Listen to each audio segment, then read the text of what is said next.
Thank you, Tracy, and thank you everyone for joining us this morning for an update on what we perceive as two critical areas of concern for healthcare professionals, as well as HR professionals from all industries, namely cybersecurity and the end of the COVID-19 public health emergency. As Tracy said, I'm Deb Geroux, a co-chair of the firm's healthcare industry group. And together with my co-presenters, Claudia, Rast, Lynn, McGuire, and Mark Jane, we hope you find the discussion and handouts helpful in your compliance efforts. With that, we will move right into the show. We are going to start briefly with the update on cybersecurity and privacy. Then we're going to roll into the end of the COVID-19 public health emergency and what that means for healthcare practitioners and HR professionals alike. And then hopefully we'll have time for questions at the end of the show. So data security and privacy. This is only a snapshot of a couple of, 5 statutes, federal regulations that apply to what we're talking about today. We're going to focus on HIPAA high-tech as well as the recent 2022 Cyber Incident Reporting for Critical Infrastructure Act. Taking it from the beginning as the most basic sense, we want to talk about HIPAA in the context of employment and specifically what is and is not subject to the HIPAA privacy and security rules. Employment records, as we know from an HR perspective, include any health-related information held in the capacity of the employer. So a couple of examples here are, the FMLA information you get, life insurance, health savings account, workers' compensation. Those are all part of the employer as an employer. And so they are not covered by HIPAA. However, when HIPAA is in place in the employment context and the records held by the employer are subject to HIPAA is when we're talking about employer-sponsored or self-insured health plans, except those that are small group health plans, which is under 50 members. So this includes your medical, your prescription drug, dental, vision, all of those health benefits that are put under an umbrella of the employee welfare plan. There are some exceptions. Fully insured group health plans are typically not covered. That's when you're talking about simply eligibility information in the hands of the employer, when the employer is hands off. However, the more you get into the oversight of the group health plan as an employer in the HR department, you tend to fall further into the group health plan that is subject to HIPAA's privacy and security regulations. Quick note to those that are not traditionally healthcare providers, your hospitals, your healthcare providers, and the like. So this really goes more to the HR functions of other firms, manufacturers. There is a hybrid entity regulation that says that if you have both HIPAA components and non-HIPAA components within your HR department, you can isolate those HIPAA covered components so that those are subject to the HIPAA rules and regulations, and the rest of the industry is not, or your organization is not subject to that. But you have to make that declaration. Typically, we see it in the welfare plans that say that, we're providing this, we are a HIPAA covered entity as it pertains to these very discrete aspects of the employer. If you don't do that, you open up the entire organization to HIPAA oversight. So it's really important for those that are non-traditional healthcare providers, non-traditional covered entities, to make sure that if you don't want your entire operation governed by HIPAA regulations, make sure you make that designation as to what departments are covered by HIPAA and keep them segregated from the rest of your HR data. HIPAA in a nutshell, and we're not going to go through all of these. I think a lot of people on this call are aware of what HIPAA requires. You've got the 3 categories of information that we're really talking about: the privacy rule, the security rule, which applies to the security of your systems, and we'll kind of get into a little bit more of that, and then the breach notification rule. And this just has a couple of different points on it that you can look at after the webinar. Again, HIPAA compliance, there's a lot of aspects to HIPAA compliance that covered entities have to consider. This is a snapshot only of those considerations. Among them, you have to have a designated privacy officer to enforce the privacy rule. You have to have a designated security officer to oversee the security rules. You also want to have policies and procedures. So I'm not going to go through all of these because we do want to get into the cybersecurity, what's happening, and how to effectively respond to an incident. Can't go without saying that if you don't have the security in place, if you suffer a breach, if you're not compliant with the HIPAA regulations, you can be subjected to penalties, and they are tiered based on the mens rea or the mindset or the type of violation that they find. So this is just giving you an idea of what you could be facing in the event of a breach or a HIPAA audit for compliance efforts. All right, so data privacy and security. This is a little snapshot. I love using this, and it's probably not as complete today as it was when I created it about 2 years ago, but this just shows you who is governing, who is overseeing, who is mandating your compliance efforts as it relates to privacy and security of individuals' data. We know about HIPAA, and depending on your industry, there may be other data privacy regulations and statutes that apply to you. And we see that it's a global effort because there are many nations. I don't want to say all because we know that that's not the case, but most countries have some sort of data protection. We've all heard about GDPR, and that's kind of the litmus test for security and privacy.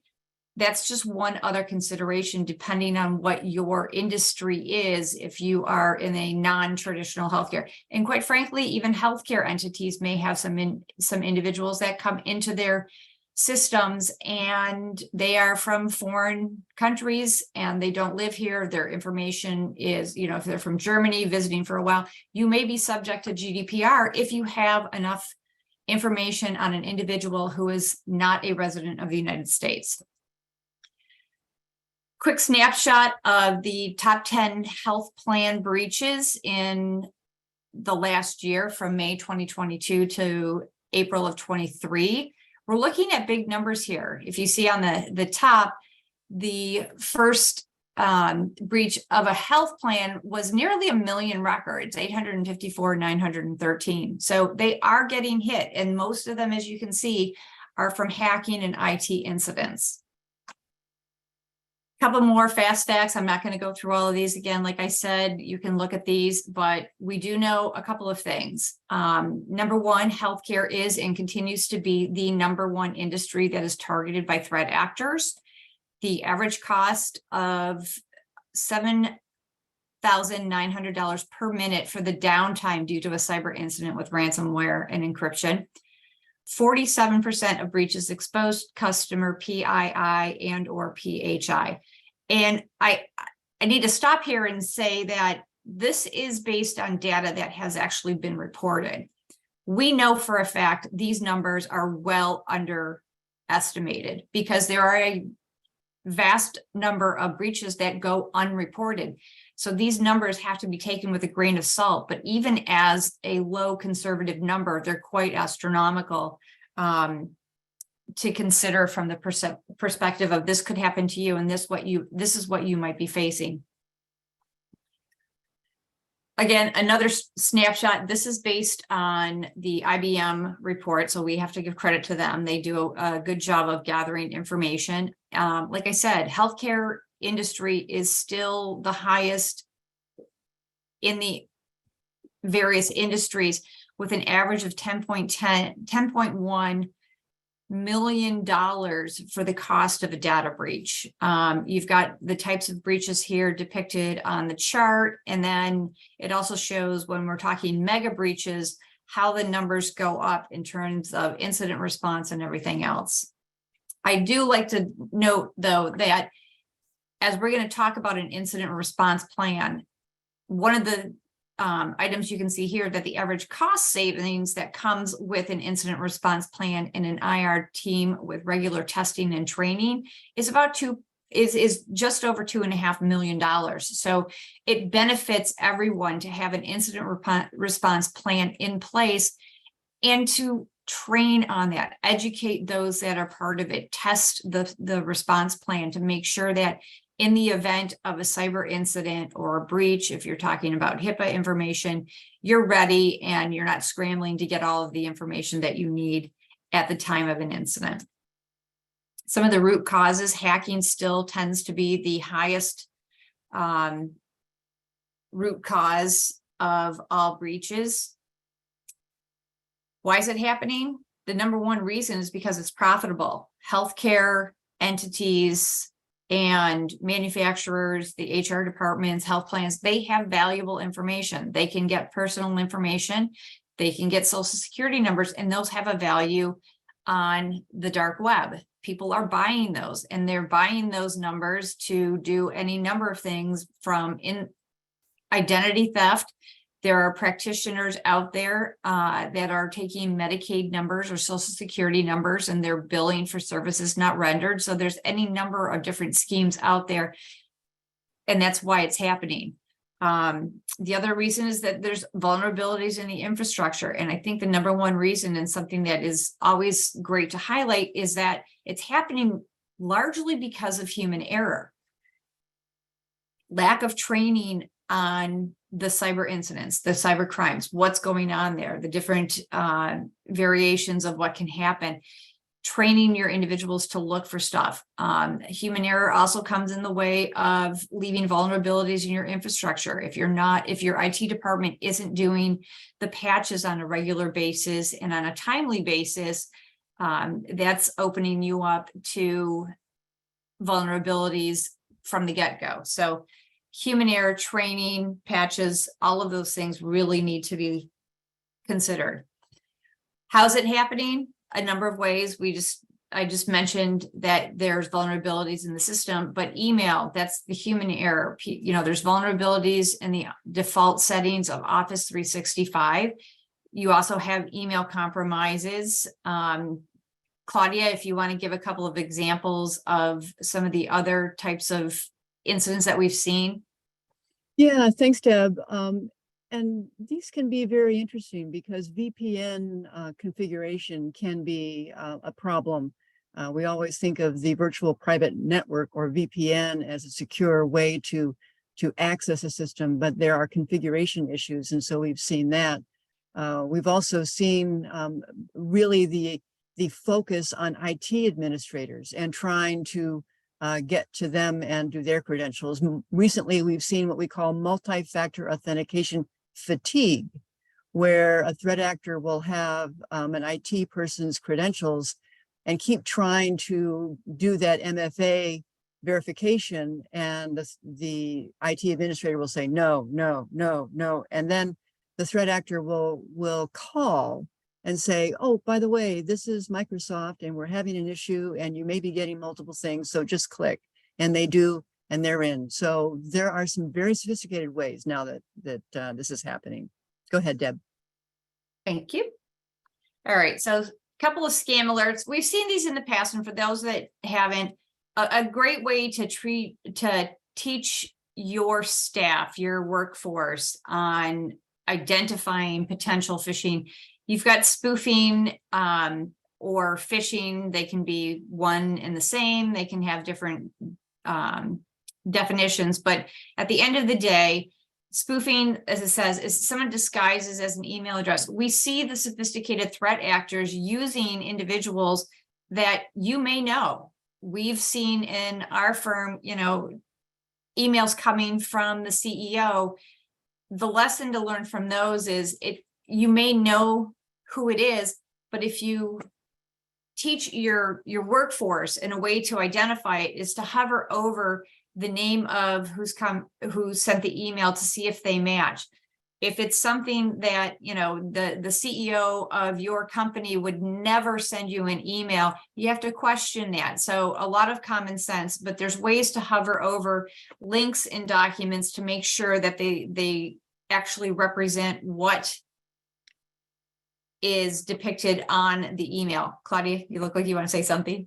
Yeah, and just to put another issue on that, when credentials are stolen, when there's a Microsoft 365 misconfiguration and access, that's, you know, the credentials are going to be real. And so one of the targets specifically in marketing, when you're announcing the arrival of a new person, when you're announcing the arrival of or a promotion of somebody, those individuals can be targets for threat actors to say, okay, I'm going to use that as an opportunity, and go after individuals that way. Deb? All right. And phishing, a lot, like we said before, this is, you know, mass emails sent to everybody. It's not directed, or it doesn't identify as a specific person, but it identifies as a known entity. Here we have Trusted Bank. Looking at that, you need to look at, again, hovering over tells you if it actually came from it, but taking a closer look to see, typically the threat actors will always misspell something.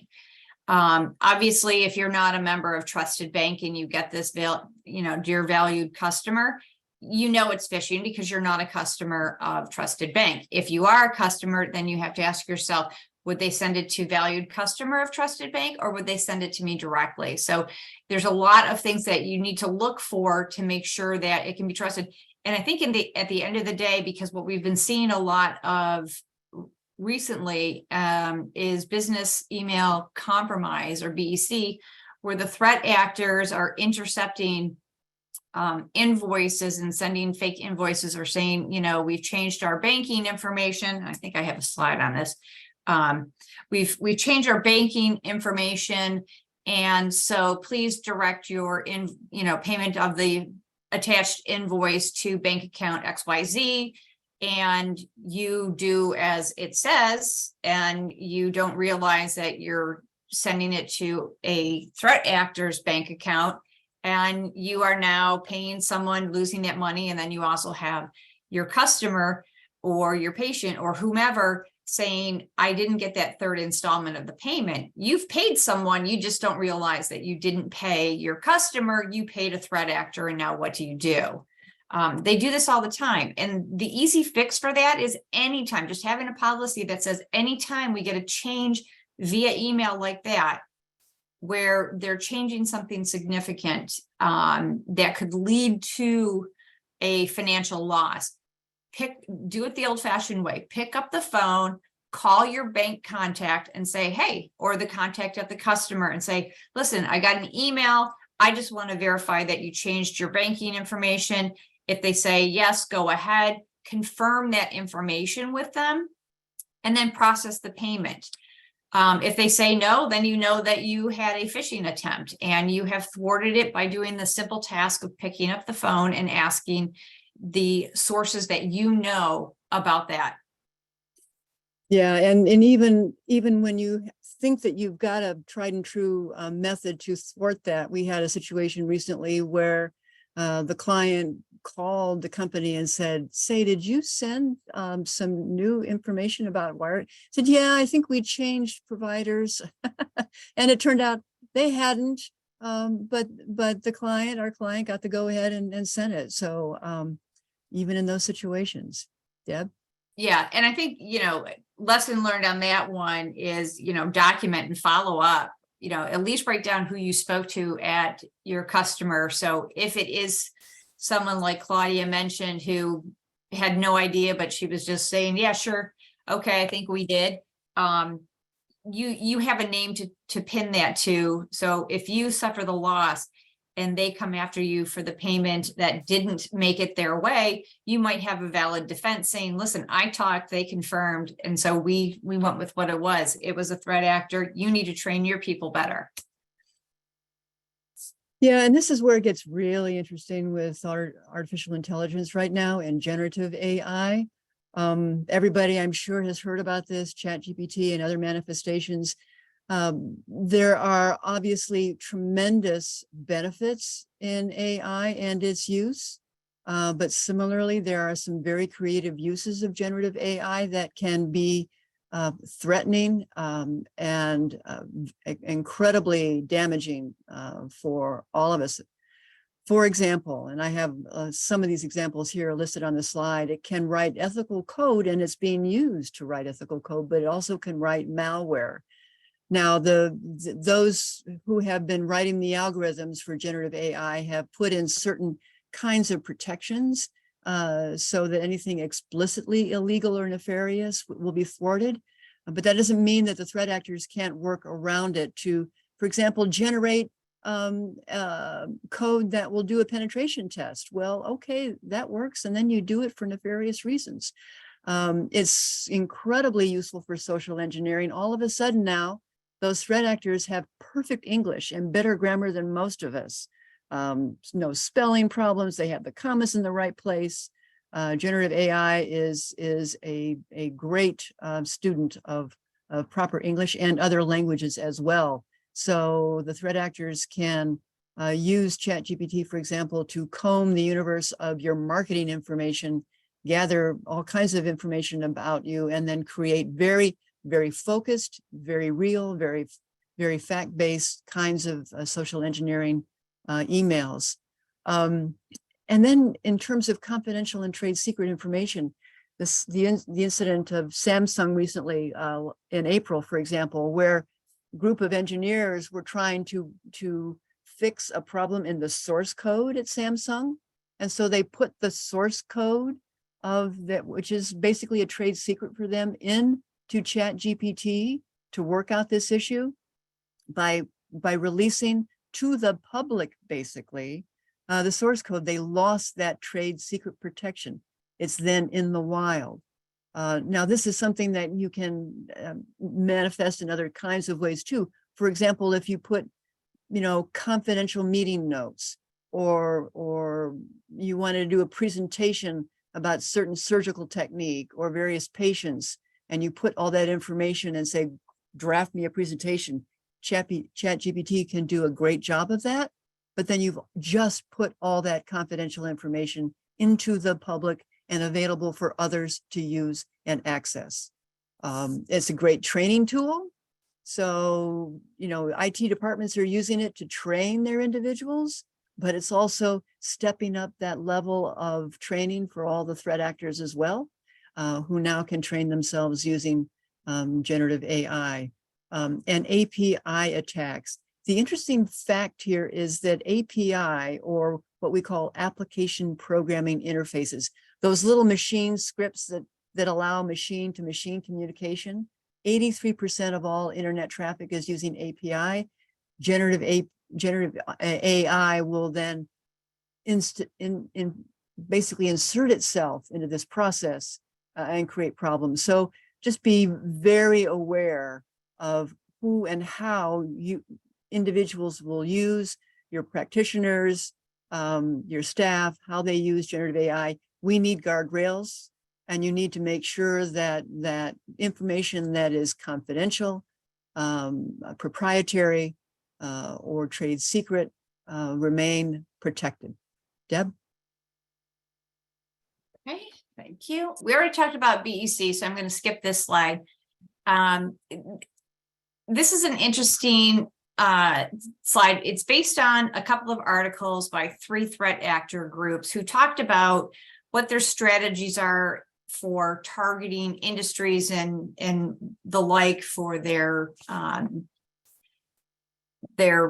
processes. And number one, that item that they talked about is they want large victims, and that makes sense because the larger the victim, the more PHI, the more PII that they have, the more money they can get from the victim for a ransomware attack to buy that information back.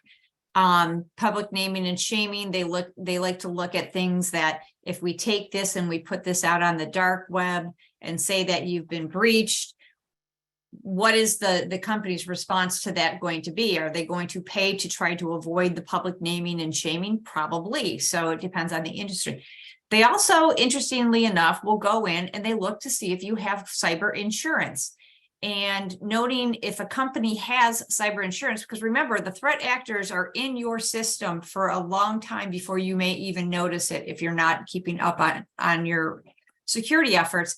So they'll go in there, they're scraping, they know what to look for. So one of the things they look for is if there's a cyber insurance policy, then they know what they can ask for in the ransom and what will be paid.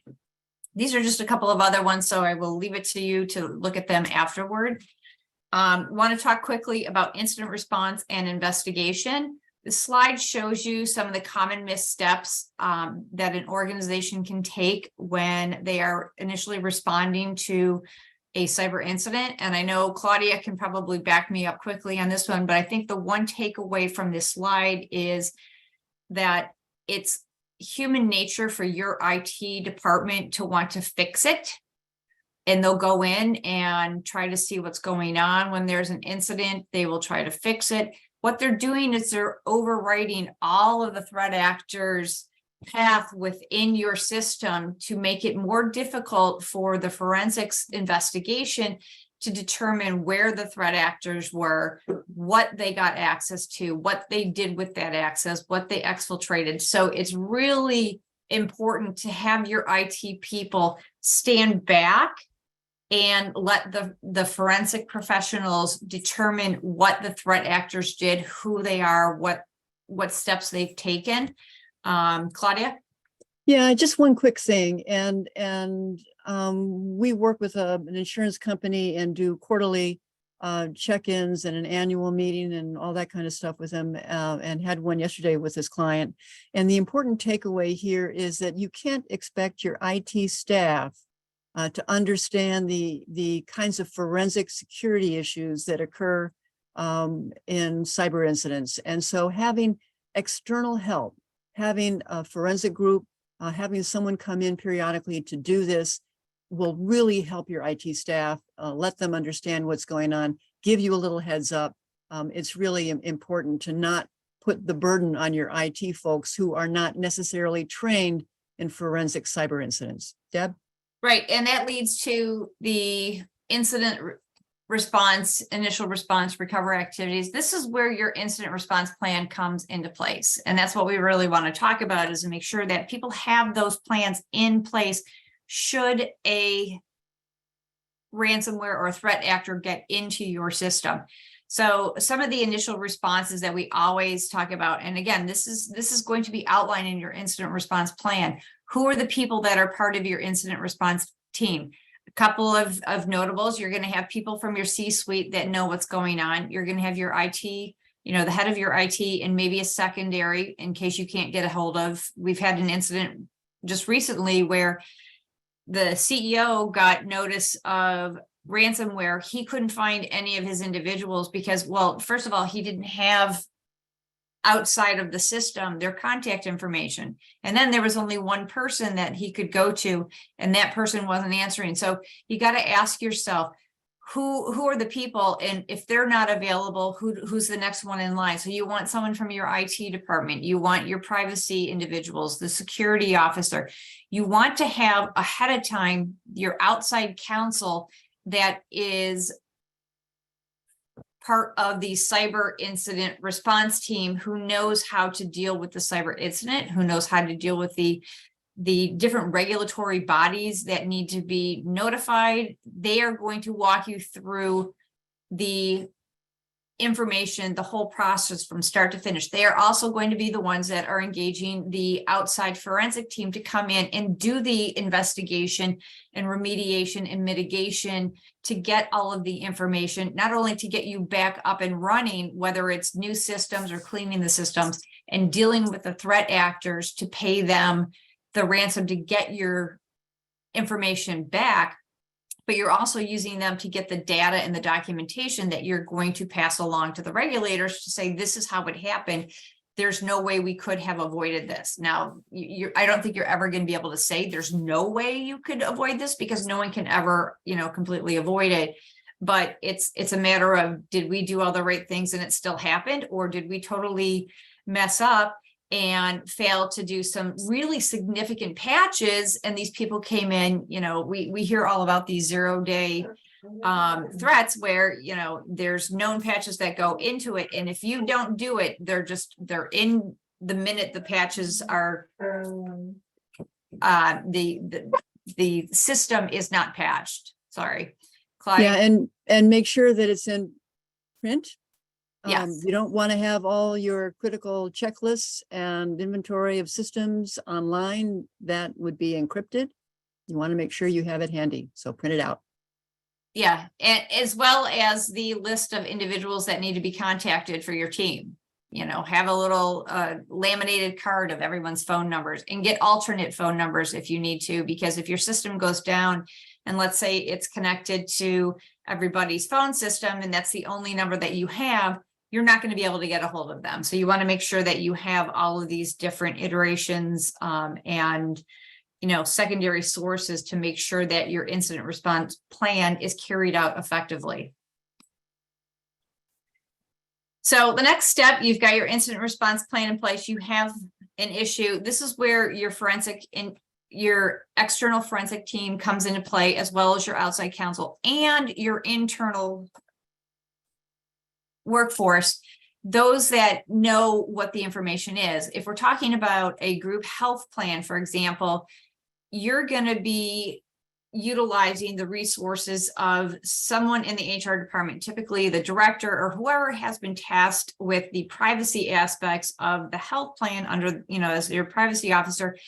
Hopefully they know what information is there. That's another key factor, is knowing the data that you have, where it is, where it resides, what it consists of. And analyzing the data is something that you need to do ahead of time. So that way, if there is an incident, you know what you're focusing on. If it's the entire system, well, you know everything's at play. But if it's a very distinct network or a distinct server within your network, know what's in there. Have a mapping of, here's all of my health plan data. It's segregated from everything else. It's encrypted. Only certain people can get it, So make sure you understand where the data is so that you can expedite the analysis of what data may have been impacted by the threat actors. Yeah, and Deb, I'll just say, and we've got about 30 seconds here. We want to move into Lynn and Mark's presentation. But the slides that we have here in terms of what pending federal legislation and state legislation, CERCI is out there. That's a 24-hour notification on notice of ransomware payment, 72 hours for a cyber incident involving critical infrastructure. Be aware of that. There's again, federal reporting, state reporting. We're all familiar with that, HIPAA reporting, and state privacy and data protection laws. We now have Indiana, now 7 states with privacy and data protection laws. And we have good relationships with FBI units across the country dealing with certain threat actors. They can be extremely helpful in retrieving data. So it's a wild and dynamic environment out there. When you do have a cyber incident, we can have questions about that once we finish the presentations. But I think, why don't we move into Lynn and Mark's presentation right now and move forward to their slides, Deb, which I believe. Yes. While I'm forwarding, I do want to say that if people have questions, especially from your IT department, the IC3 Resource Center, the FBI's StopRansomware.gov, that has a lot of resources that your IT folks can look at in terms of incidents of compromise. So your IT folks can compare what are known threat actors, IOCs, with what is in your system to see if they've been in there. And we've put all of the information about the state laws that we've seen. Remember your contract obligations as you're dealing with threat actors. You might have some customer information that gets out on the dark web? Do you have a notification obligation? So you always got to remember those contractual obligations as well as the statutory and regulatory obligations. So with that, I will turn it over to Lynn McGuire and Mark Jane. Thank you, Deb and Claudia, and good morning, everybody. My name is Mark Jane. I'm a shareholder here at Butzel Long, practicing employee benefits. And I'm here to talk to you about the impact of the expiration of the emergency declarations on health plans. Interestingly enough, the COVID-19 public health emergency expired today. On January 30th, the Biden administration initially announced the advanced expiration of the COVID-19 emergencies that were originally declared by the Trump administration in 2020. Both these emergencies were scheduled to end on May 11th, well, today. A statutory act moved the national emergency end date to April 10th. So that's already been expired for about a month.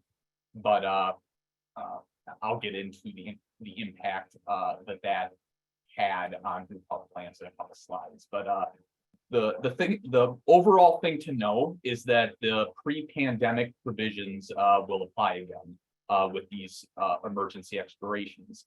What that means is that administration and coverage protocols will apply unless the plan sponsor voluntarily provides for greater benefits. So plan sponsors may need to prepare, or if they haven't done so, already, hopefully they've been in the process of preparing with their TPAs and their insurers for the following changes described in these slides. Now, keep in mind, this is a non-exhaustive list, but it is a list of the key provisions to keep in mind. Next slide, please, Deb. So first of all, group health plans may now impose cost sharing, prior authorization, and other medical management requirements on COVID-19 tests or services starting tomorrow. Relatedly, plan sponsors are no longer required to cover up to 8 over-the-counter at-home tests per individual per month. So if you were going into your farm, if your members were going into their pharmacies and picking up their 8 over-the-counter tests, putting them on their health insurance, that ends tomorrow. They're not going to have to. So please go back to the previous slide. I'm sorry. Thank you. The impact on that is you want to ask yourself the main question, which is, do you want to continue providing heightened benefits for COVID-19 tests or services? Basically, do you want to continue to provide free COVID tests to your workforce?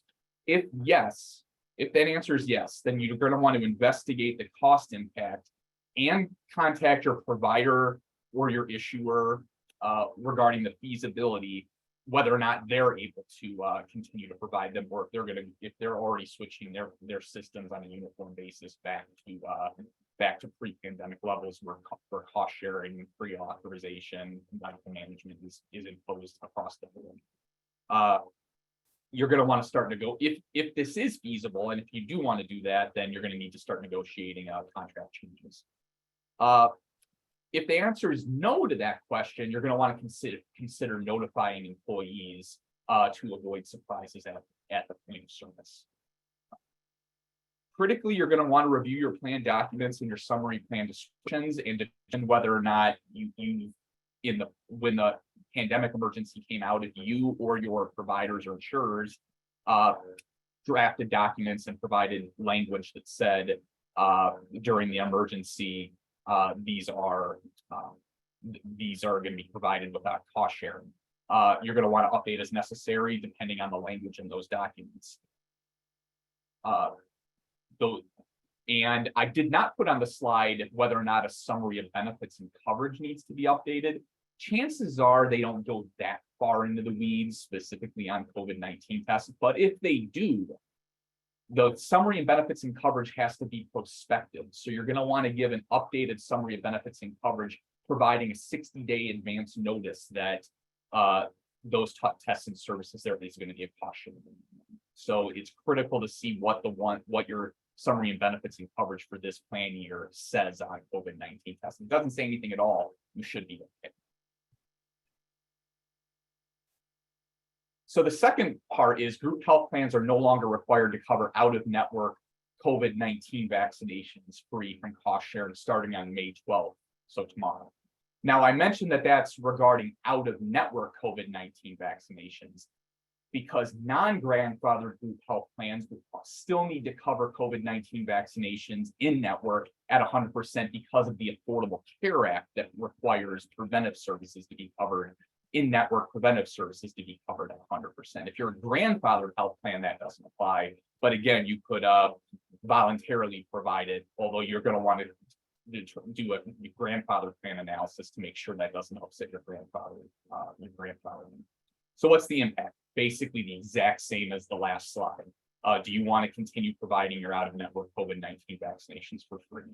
If yes, go through that exercise with your providers. If no, consider notifying your employees and otherwise review your documents and update as necessary. Next slide, please. So the next thing is this pertains to the national emergency expiration. The previous two slides were regarding the public health emergency. These go to the national emergency, which was a separate declaration that they were trying to end at the same time, but Congress had other plans and moved that up online. So what did the national emergency expiration mean? Well, you're no longer during the outbreak period, which was the period of time from the declaration of the national emergency until 60 days after the end of the national emergency or 1 year. So for the past couple of years, we've been going on that 1 year period, but now we actually do have the end of the national emergency, so we can go on the 60-day rule. Group health plans are no longer were required to disregard deadlines for a multitude of mandates. And I'm not going to go into them because the slide provides the list, but essentially what that meant was participants had an extended time to do special enrollment, COBRA, claims and appeals. Now, the question is, when did this actually expire? The original announced end date was May 11th. Tri-agency guidance right before April 10th said that they were going to go 60 days after the end of the national emergency, or so it made it seem that that would have been July 10th. However, a couple days later, a congressional act ended the national emergency on April 10th. So while June 9th is 60 days after the end of the national emergency, there's been informal tri-agency statements, so that's the Department of Labor, the Internal Revenue Service, and the Department of HHS, have suggested that the later date, the July 10th date, still applied, and they're kind of going based on what they said was saver language and some guidance where it was the announced 60 days after the announced end or some other date. So they're saying, hey, we've already told people go with July 10, stick with that date so that there's no confusion. So the safe approach would be to use the July 10th date unless the tri-agencies officially state otherwise, which will happen. So next slide, please. So the impact. First of all, you're going to want to confirm your processes are ready for timely delivery of applicable notices and disclosures, either internally. Chances are you probably have a COBRA administrator, or you outsource your claims and appeals to your TPA or your insurer. Just contacting them, just making sure that everything's in line for when they have to start delivering their notices and getting their procedures back in place. Update your notices and disclosures to remove any extension language. You're going to want to review your plan documents and update as necessary. Some of you probably already have plan documents in which there was an automatic expiration in it, which said that the language in this tolling expires pursuant to, and then gives when the tri-agency, essentially if the tri-agencies, when they say it does. So you'll have automatic expiration. But you're probably still going to want to notify, regardless of if your plan documents have automatic expiration triggers, it still would be a good idea to notify your employees of the expiration of the extension so that they can time it back and do what's necessary. Next slide, please. And the final thing that the impact of the expiration has on group health plans that's of critical importance is during the outbreak period, there was no penalty for a late delivery of ERISA covered disclosures and notices, as long as they were delivered as soon as reasonably practicable under the circumstances. Now, I mentioned that this is limited to Title I of ERISA. Essentially what that was summary plan descriptions, summary material modifications, summary reports. So anything that like your general notices and disclosures under ERISA. So that, again, because that was tied to the national emergency, there's reason to believe it would be in July where that ends. But because this is to the benefit of employees, the safe approach is to make sure that your notice deliveries, the deadline, the timing frame for those are up and running by June 10th, just to be safe, so that nobody can say that you were unnecessarily delaying notices. So again, this would be good to just make sure you're updating your notices and disclosures to remove any extension language, and to contacting your vendors and your insurers if they're the ones that are delivering notices, to make sure they're timely. Lynn?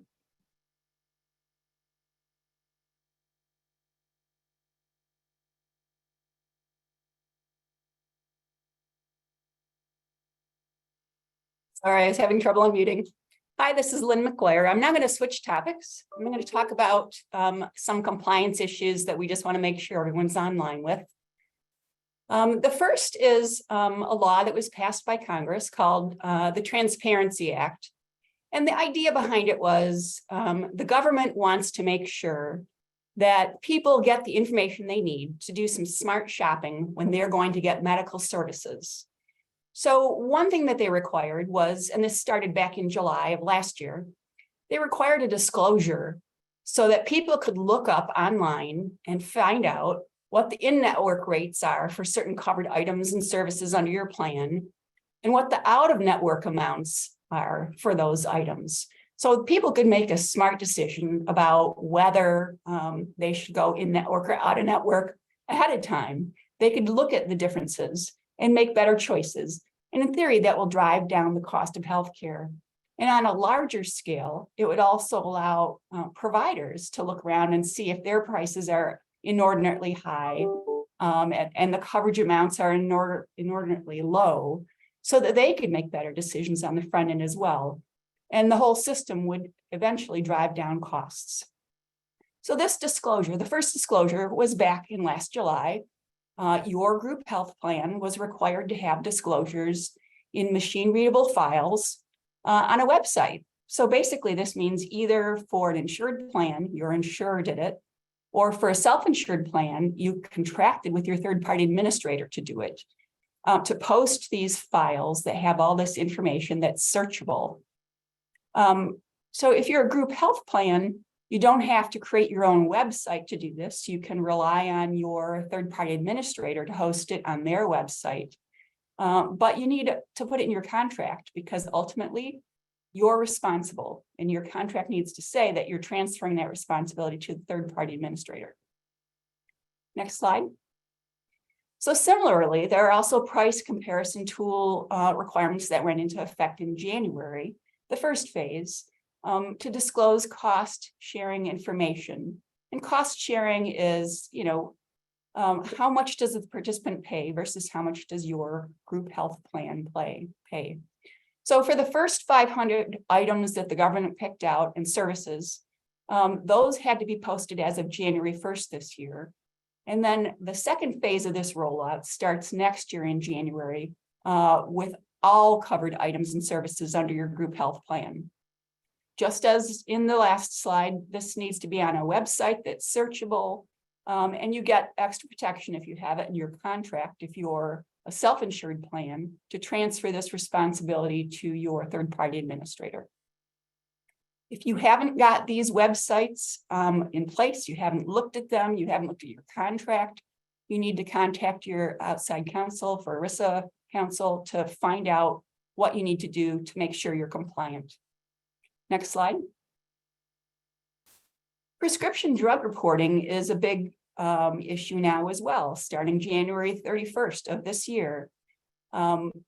It started earlier, but they've given a little grace period. But essentially the idea is you have to submit a report to the federal government about your prescription drug and your healthcare spending. And this has to include information on the drugs that are most frequently prescribed and the associated prescription drug rebates. Now, historically, your drug vendor has been very secretive about drug rebates. They don't want you to disclose it. Now it's fully wide open. It's got to be disclosed. It's going to be public. And again, this is going to help, they think in the long run, drive down costs for health coverage. Just as we've talked about for the other postings, a fully insured plan doesn't have to do this if it's written agreement with its insurer says that they're going to do this disclosure for you. A self-insured plan is always going to be responsible for this, but you get a little protection if your contract with that vendor requires them to do it for you.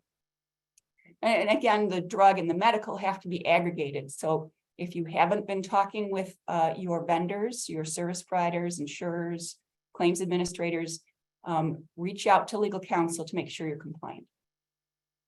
The next topic I'm going to cover is it arises under the Mental Health Parity Act. Now that law has been around for quite some time, but they're tightening it up. They're trying to make sure that group health plans providing medical benefits are not providing lesser benefits for mental health and substance abuse disorder benefits. And now they're getting a little more serious about this. They're saying not just is this a requirement that you have parity between your mental health and substance abuse benefits on one hand and your medical benefits on the other hand, now they're requiring you to be able to prove it.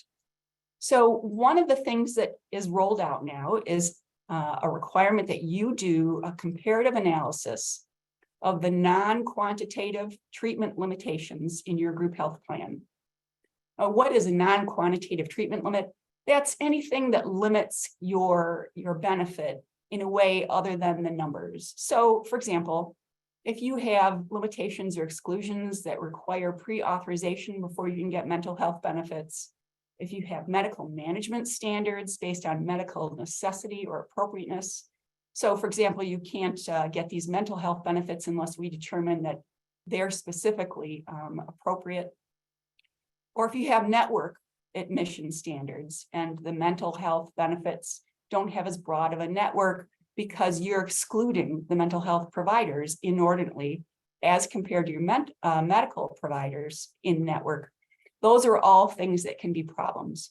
You not only have to test this, but you have to be able to prove this to the federal government if they ask. Now, just as an aside, we've been reaching out to our clients and talking to them about performing this testing. If you're a self-insured group health plan, it's really your problem. And you need to make sure that your service providers are helping you because you will not have the information you need to do these tests on your own. You can't do them on your own. They're just too complicated. You need data from those providers. The data we've been getting back is kind of superficial and we don't believe it's adequate. So this is something, if you are not dealing with it now at a macro level, you should really reach out to your legal counsel and make sure you're compliant. You may not be compliant. Next slide. This is the last topic I'll talk about. It's gag clauses. What is a gag clause? Well, a gag clause is something that says you can't talk about this topic. We're prohibiting it. It's been very common in group health contracts for insurance policies and self-insured administrative claim policies. It's been very common over the years for them to be very protective and say, you can't talk about our networks, you can't talk about our pricing, you can't talk about our rebates, you can't talk about all kinds of things. These are protected. Well, Congress has done away with that, and they're now prohibiting gag clauses in your contracts. Not only are they prohibited, but you now have to attest to the government. You have to tell them formally, electronically, that your contracts don't have gag clauses. Now, we see gag clauses in some strange ways, and we've seen them many different ways over the years, but one way might be, for example, a self-insured group health plan provision that says you can't audit us with an auditor that we don't agree on. And if you do pick an auditor, they have to sign this non-disclosure agreement. And if they won't sign it, they can't come in and look at our records. That is an indirect gag clause. So it's important to have somebody at legal counsel review those contracts. They may have been in place for many years. You need to go back in with a fine-tooth comb to make sure that they're compliant now before this attestation is made. For the attestation itself, you can have your insurer for your fully insured group health plan do it on your behalf, and you'll be deemed to have done it. But remember, they've got a conflict of interest there. They're not going to say, no, we didn't do this right. So really, it should be reviewed. Now we're going to turn it over to questions. Thank you. Yes, if I could please ask all of our presenters to come back. There you are. We have just a moment or so left before we wrap up today's session. So if there are any questions at this point, we welcome them, or any final comments that the presenters would like to close out with. Okay. Well, oh, please. No, I was going to say if there's no questions, I just want to say we went through a lot of information today. We weren't able to touch on all of the subjects. We tried to put as much information in the PowerPoints to start people thinking about what they have in place, what they need to do. Obviously, you've got our contact information. So if you have questions, any one of us are open to addressing your questions and hopefully getting you in a more compliant position. So that way you can do your best to try and avoid a potential cyber incident, as well as try and remain compliant with all of the varying requirements that are changing due to the end of the PHE. Okay. And with that, I thank our audience and our presenters for your great contributions this morning. Please watch for upcoming Butzel presentations and events, and have a great day. Thank you. Thank you. Thank you, everyone.